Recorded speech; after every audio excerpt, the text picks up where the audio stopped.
Salam Bapak Ibu yang terkasih di dalam Tuhan Yesus Kristus. Kita berjumpa lagi dalam sapaan rohani di GKJ Cakra Nengratan. Puji Tuhan, kita masih diberi kesehatan dan kemampuan tetap kuat di dalam berpelayanan di dalam Tuhan Yesus Kristus. Namun sebelum kita masuk dalam firman, marilah kita berdoa terlebih dahulu. Allah Bapa kami yang bertahta dalam kerajaan surga yang mulia, yang kami kenal dalam Tuhan kami Yesus Kristus, terpujilah nama-Mu untuk selama-lamanya.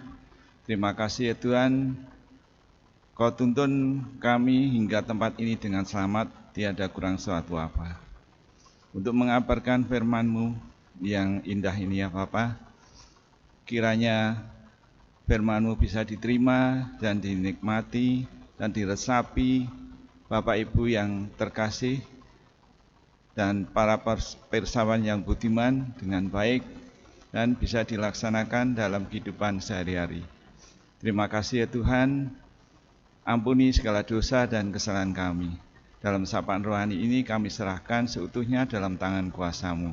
Dalam nama Tuhan Yesus Kristus kami berdoa dan mengucap syukur. Amin. Bapak Ibu yang terkasih di dalam Tuhan Yesus Kristus, firman pada hari ini kami ambil dari Mazmur 26 ayat 1 sampai 5, namun nats dari pasal 26 yaitu ayat 2 dengan judul menguji hati. Namun bacaan dalam Mazmur 26 akan kami bacakan seutuhnya 1 sampai 5. Berilah keadilan kepadaku ya Tuhan, sebab aku telah hidup dalam ketulusan. Kepada Tuhan aku percaya dengan tidak ragu-ragu. Ujilah aku ya Tuhan, dan cobalah aku. Selidikilah batinku dan hatiku, sebab mataku tertuju pada kasih setia-Mu, dan aku hidup dalam kebenaran-Mu. Ayat 4, aku tidak duduk dengan penipu, dan dengan orang munafik aku tidak bergaul. Aku benci kepada perkumpulan orang-orang yang berbuat jahat, dan dengan orang fasik aku tidak duduk. Demikian Mazmur 26 ayat 1 sampai dengan 5. Namun ayat nats kan kami ambil dari ayat pasal 26 ayat 2, yaitu menguji hati. Ujilah aku ya Tuhan, dan cobalah aku, selidikilah batinku dan hatiku. Bapak Ibu yang terkasih di dalam Tuhan Yesus Kristus, dalam hidup dan pelayanannya Tuhan Yesus, kita menemukan kisah Yesus yang pergi ke gunung atau ke taman. Ia menyepi dan berdoa. Ia mengambil jarak kritis dengan pekerjaan sehari-hari untuk introspeksi dan evaluasi. Meskipun kita tahu bahwa ia sempurna dalam jalan-jalannya, namun ada waktu jeda ia menguji diri. Demikian juga Daud.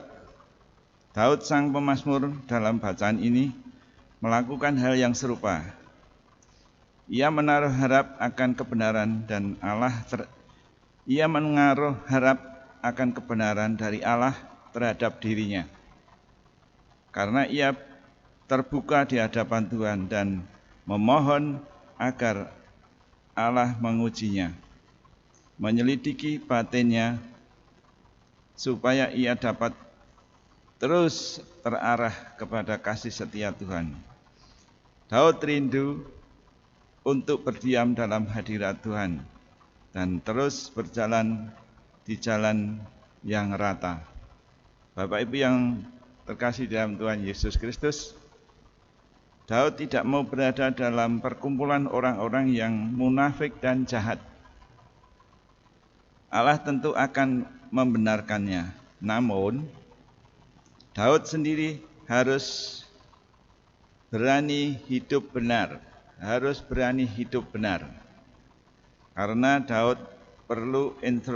itu Daud perlu introspeksi dan evaluasi. Hal ini dimulai dari kerinduan dan keterbukaan hatinya sendiri untuk menerima teguran Tuhan. Kalau ada kesalahan yang perlu ia ubah. Apa yang bisa kita petik dalam pemazmur Daud ini, yaitu keberanian untuk berubah harus datang dari diri kita sendiri, bukan dari orang lain. Harus datang dari diri kita sendiri. Kita bisa belajar dari Daud yang terus didorong oleh rasa rindu untuk hidup benar di mata Allah. Kita juga bisa belajar dari Yesus yang mau memberi waktu jeda dengan Sang Bapa untuk introspeksi dan evaluasi.